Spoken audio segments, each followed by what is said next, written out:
I would like to acknowledge the Guringai people and pay my respects to the elders both past and present. The Guringai people are the traditional owners of this land where we meet today. Ever wondered how someone can deliver a story on stage and the noise in a crowded room stops and you could hear a pin drop? Well, that's what happens when my guest today, Liza Newell from Virginia's Shenandoah Valley, jumps on stage. Since 2017, Liz has been taking her storytelling show on the road, hitting up spots from DC to North Carolina. It's like bringing a piece of her hometown magic wherever she goes. This is Liza's story. Welcome to Sharing Stories, Changing Lives. The host, Karen Sander, has the privilege of interviewing individuals from all walks of life, each with their own powerful and inspiring stories. The guests share their life experiences, and in doing so, they celebrate the transformative magic of storytelling. To learn more, visit www.thestoryroom.au and explore the private membership area, the Backstage Pass. At the end of the interview, Liza and I will go backstage when Liza will share more tips that she uses to woo the audience. So welcome, Liza. Thank you so much. It's nice to be here. I wanted you to share what you loved about your life growing up and becoming the person you are today. Anything that you consider unique about your life? I grew up in a really small town called Stanton in the Shenandoah Valley of Virginia, which is on the east coast of the United States. And one thing that is unique about my childhood is that I grew up without cable television. So I spent a lot of unstructured time playing outside. There were a lot of kids in my neighborhood, and my sister and I were allowed to run back and forth from our house to their house, and we would mix potions and build forts in the woods. And I really feel like as a little girl, I had an opportunity to establish very imaginative play, and that quality has stayed with me as an adult, and I think has helped me stay connected to my curiosity, my imagination, my ability to still be playful the older I've gotten. There's many ways to tell a story. You can tell it in a novel. Why did you choose storytelling as your art form? Like, what drew you to storytelling? When I was 8 years old, my mom took me to the National Storytelling Festival in Jonesboro, Tennessee. And that's a weekend-long festival that brings storytellers from all over the world, and they tell folk tales and fairy tales and mythologies and personal stories. And I remember being a little girl and being so distracted by the world around me, I could hardly sit still. But somehow at the National Storytelling Festival, sitting at the feet of these storytellers, I was just totally enthralled. And it was the feeling of the rest of the world melting away. And it was me and the storyteller and this whole new world they were creating for me to walk into. And I remember at that first festival, I told my mom that I wanted to be a storyteller.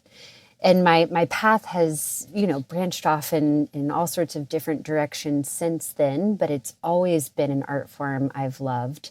And in the past few years, I've returned to it in a professional capacity. And it just feels like a homecoming of sorts to be reorienting myself back in the world of storytelling. Yeah, so there's so many forms of storytelling, isn't there? There's personal stories, but as you just mentioned, there's folk tales and there's mythologies. And yeah, so do you have a favorite type of story you like to tell? I love telling personal stories. I think that having an opportunity to go back in time to my childhood, to places that I used to spend a lot of time, or to interact with these people in my imagination who have been and maybe still are important figures of my life, feels like a really special experience to be able to share with listeners. When you're preparing a story, how do you, before you share it with an audience, what's your process to embody that story? I will do a lot of creative imagining. Usually I start off with an idea or a memory, and I really try and inhabit the world where that memory would have taken place. So through this imaginative process, I will visualize, well, what did it look like walking into my grandmother's kitchen, and what was the temperature, and what were the smells, and what were the textures? Storytelling is really such a sensory experience that the more of that imagery you can give to your listeners, the clearer picture of the world the story takes place in begins to form. So I'll spend some time imagining those scenes within my mind's eye. I'll take time to do long form writing. Sometimes I'll draw quick sketches. Those processes really kind of get the gears turning.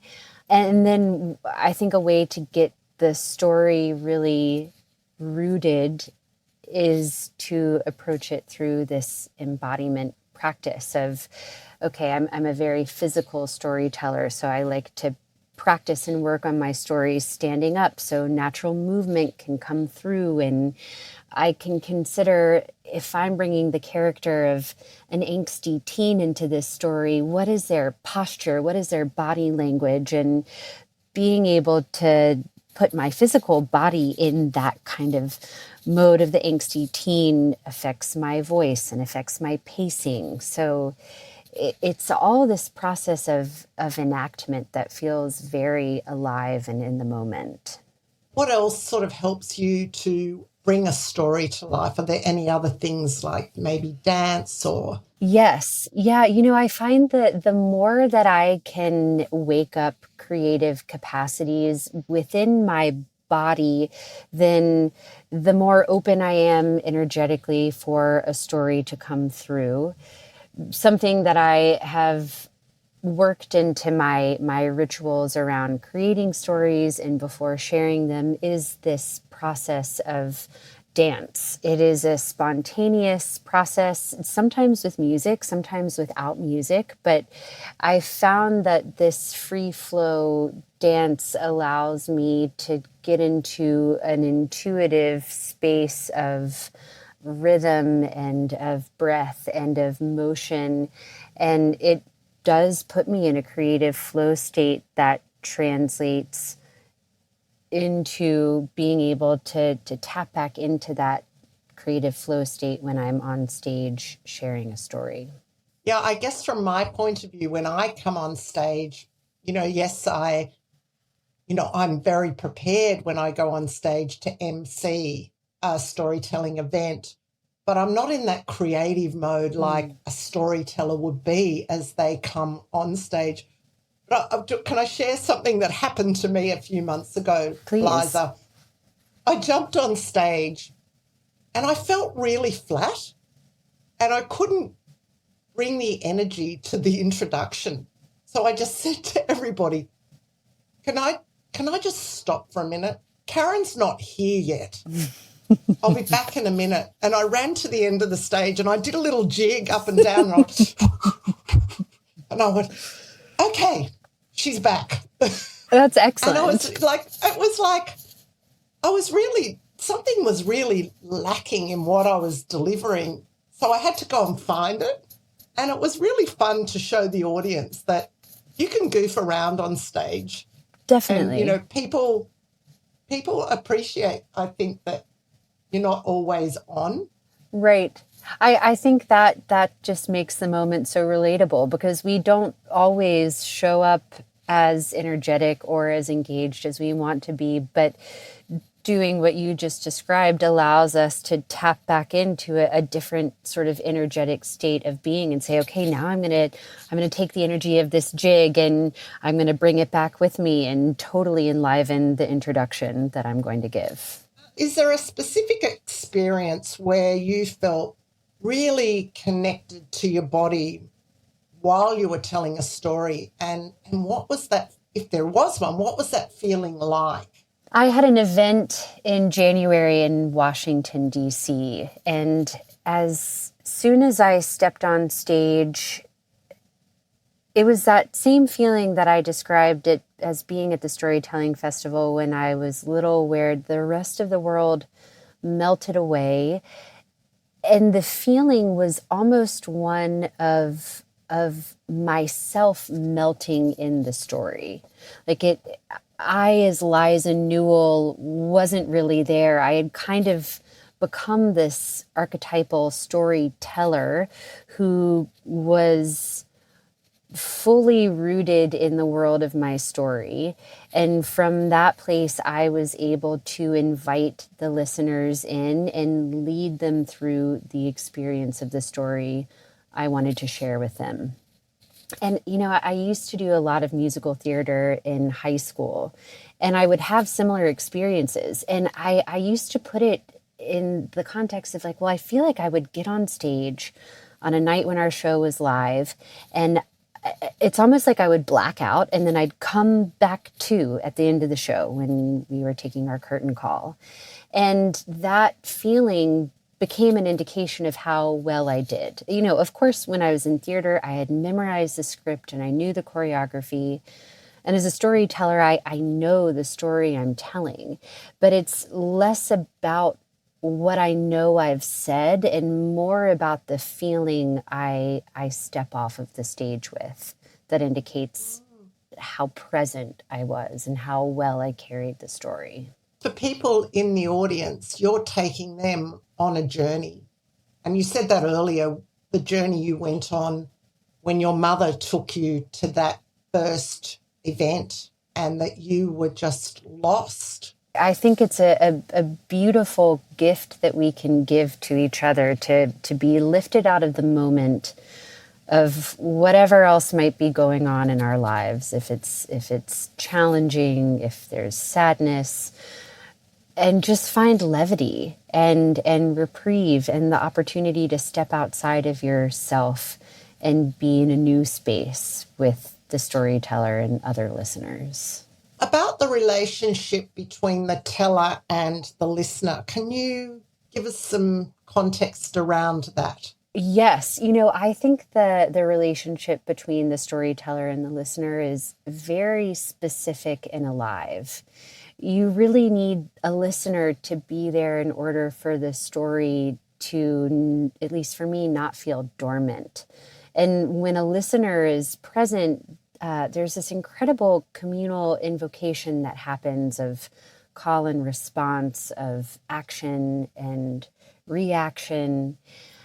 And I think I find that an old or often told story takes on a new shape with each new audience who hears it, because there's a different energy in the room.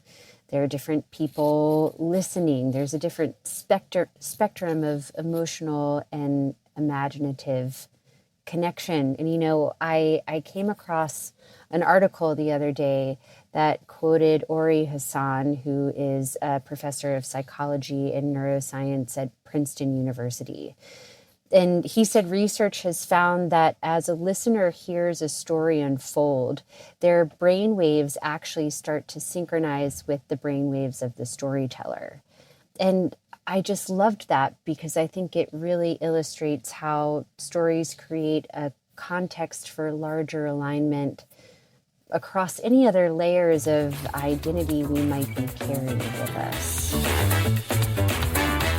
If you're interested in getting more involved in our community, connecting with people who share your interests, you can do this by visiting our website at www.thestoryroom.au. I really like that quote that you have from the neuroscientist. And I know there's a lot of studies now on neuroscience and storytelling, but my event is called The Story Room, and the tagline is sharing stories, changing lives. What's your perception on how stories change lives?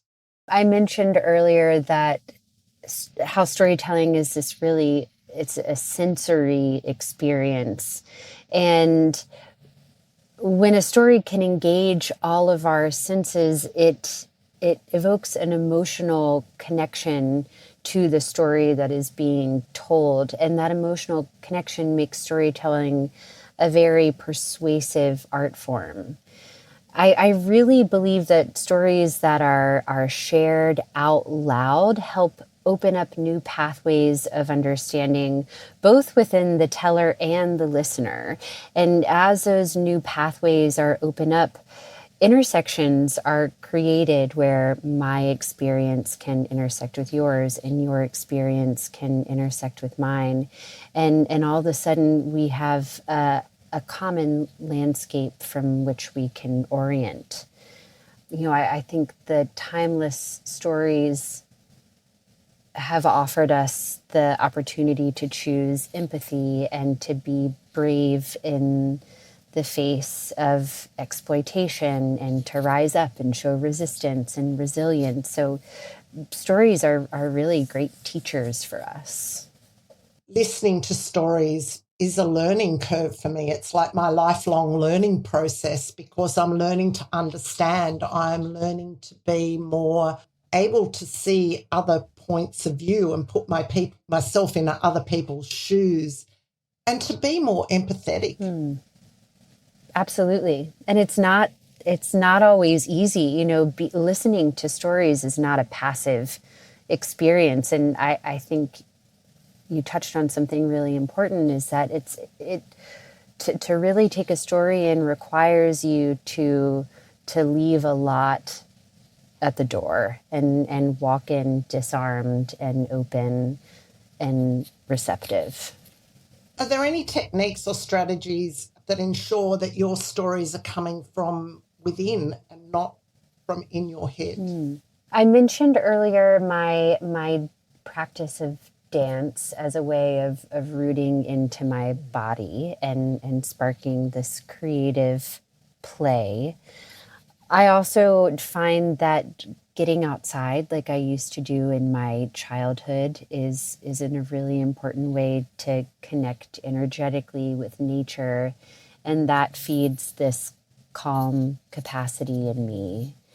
Eating nourishing food, doing yoga, I think that in consideration of telling a story from an embodied place, there are these practices that tend to the mind, body, spirit, heart connection, which are also important to bring with you on stage as a storyteller. So any of those grounding practices kind of touch on every facet for me. How do you draw strategies and techniques from watching other storytellers? Yeah, listening to other tellers is such an important part of learning to tell your own.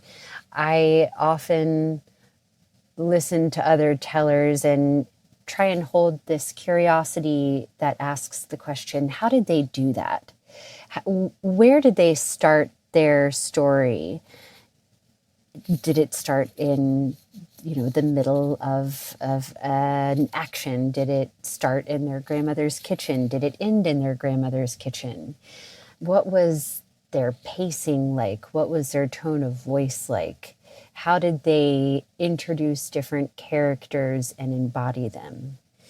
And what's incredible is that there's no wrong way to tell a story. So with every story you hear, every teller will have a different way of telling it, and it just creates this really rich tapestry that you can draw from to inspire your own style and method. How long do you think it really took you to become a storyteller that you are really happy with? A lot of that process for me feels like one of deciding that I'm not going to hold myself back anymore. There are stories that I've worked on quietly for a really long time that especially in the beginning of my work with storytelling, I was so afraid to let go of because I wanted them to be perfect.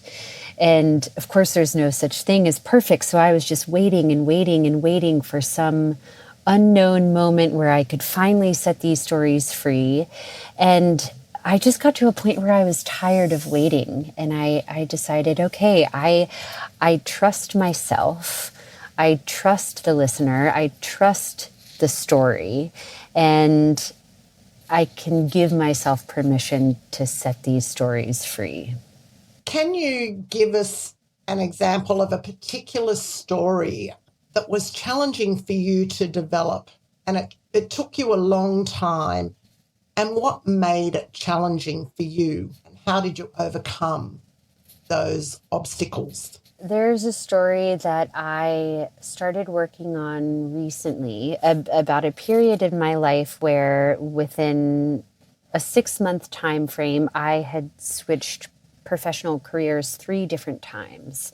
And I was trying to work on the story, and it was really hard for me to feel like I had perspective on it. You know, I knew the sequence of events, I knew what happened, I knew how I felt.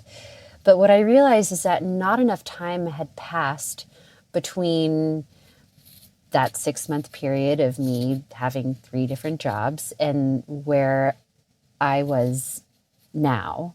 And so I actually had to reach further back beyond that experience and consider, okay, well, what is the emotional experience I want to convey? Can I find that in an earlier part of my life?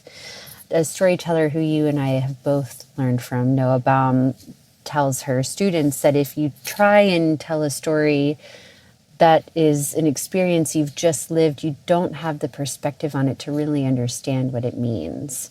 I found in developing the story I was intending to work on, I had to shift away from what I initially thought it would be.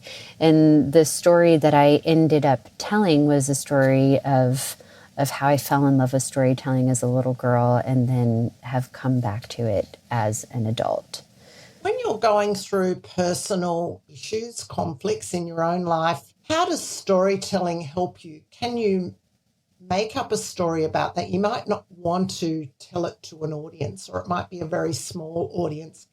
But can those stories that you're working on about conflicts, can they help you, and how would they help you? I think that they can absolutely help. You know, one of the powers of storytelling, especially when you're working on a story of your own, is that when you tell it, you own the narrative. It's your story. It's you claiming your own experience. And to me, that makes storytelling an incredible tool of empowerment. So if you can use storytelling as a way to orient yourself in your own experience, I think that there can be a freedom found there from conflict, or maybe, you know, it helps with an emotional processing that allows you to put that experience within the container of the story and hold it there and continue to find ways to move forward. I really have loved meeting you through Noah's workshops. And what is the importance of joining workshops, even an experienced storyteller? You know, I love joining workshops to have a container held around my creativity. When you have a teacher, you get to learn from someone else's expertise. When you're in a room with other storytellers, you get to learn from their process of storytelling. I think it creates a level of accountability that, okay, sometimes if I'm just working on a story for myself, I can get distracted by what else is going on in my life, and my creativity can kind of be pushed to the side. But if I know that every Monday for 2 hours I'll be on Zoom in class with you and Noah, then I'm going to make sure that I do my homework ahead of time, and I'm going to make sure I bring a story that's that much more developed or refined when I do show up.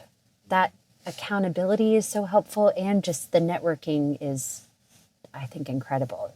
I think it's like accountability, but you need those people around you to inspire you and to hear how someone else might put perspective on your story. It's a wonderful experience sharing the journey with someone else. Absolutely. And that's how we met. I know.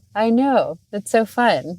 I think creativity can certainly happen alone, but it is not meant to. As with the rest of the lives we live, it's something that's meant to be shared. If people want to hear some of your stories, where can they go? I actually don't have any recordings posted online yet. I am retooling a website. It'll be lizanewell.com. So that would be a good way to keep up with my work. Is there a time frame on that retooling? Yes, I'm hoping by the end of next week it will be up and running. I'm looking forward to that. And Liza, we're going to say goodbye now. And thank you so much for sharing your journey as a storyteller. And I look forward to chatting to you again. Thank you so much for having me. Cheerio, everyone. And we're going backstage to have a little bit of a chat now. Thank you for tuning in to Sharing Stories, Changing Lives. We'd like to invite you to support us by purchasing a Backstage Pass, costing about the same as 2 cups of coffee each month. With the Backstage Pass, you'll gain access to workshops and exclusive content, including videos from our live events. You can do this by visiting our website at www.thestoryroom.au. We can continue to show that sharing stories changes lives.